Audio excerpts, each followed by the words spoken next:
പൊട്ടിയൊലിച്ചു വന്ന മലയുടെ ഉച്ചിയിലാണ് ഗോത്രവിഭാഗത്തിൽപ്പെട്ട ചേനന്റെ വീട്. വീടിന് തൊട്ടു മുന്നിലായി ദുരന്തം സൃഷ്ടിച്ച വലിയ ഗർത്തം കാണാം. തൊട്ടടുത്തായി പണിയ വിഭാഗക്കാർ തന്നെ താമസിക്കുന്ന വേറെയും വീടുകൾ.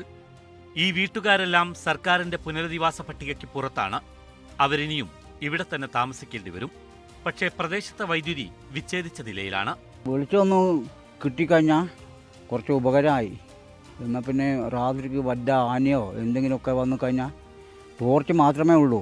അത് ഞങ്ങൾ പിന്നെ ഓഫീസർമാർ വന്നപ്പം ഒരു ചോളർ എന്തായാലും റെഡിയാക്കി തരും പറഞ്ഞപ്പം പറഞ്ഞ് അത് ശർക്കര അങ്ങനെ കൊടുക്കുകയാണ്. അവർ ആരെങ്കിലും വീട് തന്നിട്ടില്ലെന്ന് വെച്ചാൽ കല്ലിൽ കയറി കൂടും. മഴ കഴിയുന്നവർക്ക് മഴ കഴിഞ്ഞാൽ വീണ്ടും വീട്ടിൽ പോരും. വന്യജീവികൾ വിഹരിക്കുന്ന ഈ വനം പ്രദേശത്ത് രാത്രിയിൽ വിറക് കൂട്ടിയിട്ട് കത്തിച്ചാണ് ഇവർ കഴിച്ചു കൂട്ടുന്നത്.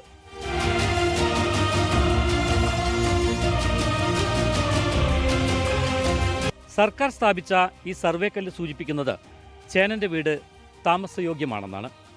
എന്നാൽ വൈദ്യുതി ബന്ധം വിച്ഛേദിച്ച ഈ ഇലക്ട്രിക് പോസ്റ്റ് സൂചിപ്പിക്കുന്നത് ഈ വീട് താമസയോഗ്യമല്ല എന്നാണ്. ഉരുൾപൊട്ടൽ ഏറ്റവുമധികം നാശം വിതച്ച പുഞ്ചിരിമട്ടം ഇനി താമസയോഗ്യമല്ലെന്നായിരുന്നു സംസ്ഥാന സർക്കാർ നിയോഗിച്ച ഡോക്ടർ ജോൺ മത്തായി സമിതിയുടെ ആദ്യ കണ്ടെത്തൽ. ശരത് ലാലിനൊപ്പം മുജീബ് റഹ്മാൻ, മീഡിയ 1, വയനാട്.